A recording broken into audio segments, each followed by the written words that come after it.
नमस्कार, मी श्रीकांत लोखंडे, श्री सामाजिक संस्था जे मनोरुग्णांवर काम करणारे आपली MIDC कुपवाड इथं 13/12/2025 रोजी मध्यरात्री कवठेमहांकाळ पोलीस स्टेशन येथून एक महिला, अनोळखी महिला आपल्या संस्थेमध्ये दाखल झालेली होती.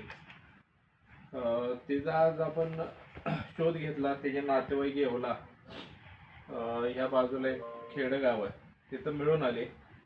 जवळजवळ आज 30 तारीख आणि या 30 तारखेपर्यंत आम्ही त्याचा शोध, तिला काही बोलता येत नाही. बाकीची जी माहिती किती वर्षापासून बाहेर आहे आणि कशामुळे बाहेर आहे हे सगळं त्याचे वडील आणि भाऊ आलेले आहेत आता घ्यायला.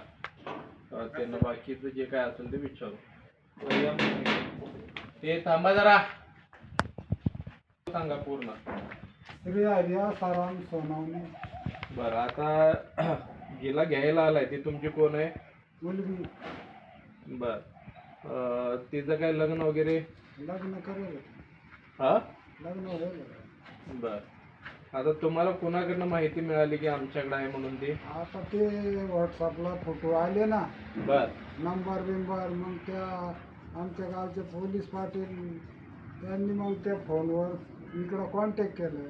किती वर्षापासून तुमच्या घरातून गायब आहे? आता ही नवऱ्याच्या तिडून गायब झाली. ती जवळपास 2-3 वर्ष झाली. 2-3 वर्षामध्ये ती गायब असलेली काय मिसिंग दाखल केला कुठं काय? काही नाही ना. आता तिचा हेच नाही, लागल तेवढे येलो पावले रावले पाहिले.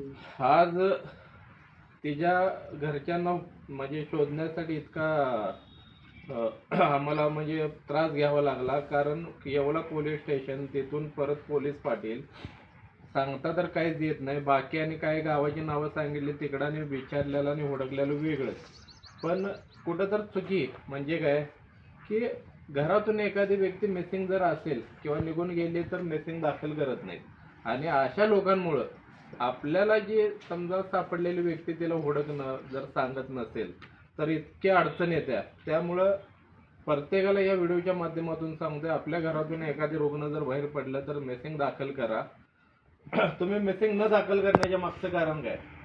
घरातून निघून गेली म्हणून ते तुम्ही मिसिंग करायला का नको होती तुम्हाला? ते नाही केली ते ना, पण मग ते कुठं कॉपी द्यायची? नवऱ्याच्या तिथून गेली ना ती. बर, मग आता त्या नवऱ्या तिच्या काय नवऱ्याचं नाव काय? नवऱ्याचं नाव चांगदेव. काय ते? चांगदेव जाधव. जाधव? हा. ती वेगळंच नाव सांगताय तुम्ही, आता जाधव म्हणून सांगताय. नाही, पहिलं मोरे कोण आहे? मोरे मग गावातले ना, मग तिथून तर फरार झाली ना ती, त्या गावातल्या नेली आणि मग ते आम्हाला मिळूच दिली नाही. बर. हा. तर अशा पद्धतीनं जे मिसिंग न दाखल करणं ते एक अडचण. पोलीस प्रशासनाला एवढंच सांगतोय की बाबा, एखाद्या आपल्या हद्दीमध्ये एखादी कोण मिसिंग दाखल करण्यासाठी आलं तर तात्काळ मिसिंग दाखल करून घ्या. कारण व्यक्ती आपल्याला सापडलेली शेजारचीच असते, पण मिसिंग दाखल नसल्यामुळे आपल्याला मिळून येत नाही. का तर मनोरुग्ण असेल, काही लोक जाणून बुजून सुद्धा त्यांचा पत्ता सांगत नाही, काही केलेले असतात, त्यामुळे लपण्यासाठी सुद्धा त्यांना जागा मिळत असते. त्यामुळं नातेवाईकांनीही मिसिंग दाखल करा जर क्लिअर असाल तर, आणि पोलीस स्टेशनमध्ये मिसिंग दाखल करून घ्या. एवढंच सांगतोय. त्याला जरा घेऊन या. तुम्ही जरा थांबा तिकडे साईडला, तिकडे या पुढं. कोण आहेत? हा, वडील आहेत. किती वर्षापासून घरातून बाहेर होते? हा, काय विचारलोय तुला? का बाहेर होतीस? हा, समजलं नाही काही. समजलं नाही?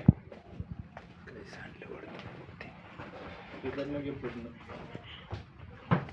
मग रडायला काय झालं आता तुला? हा,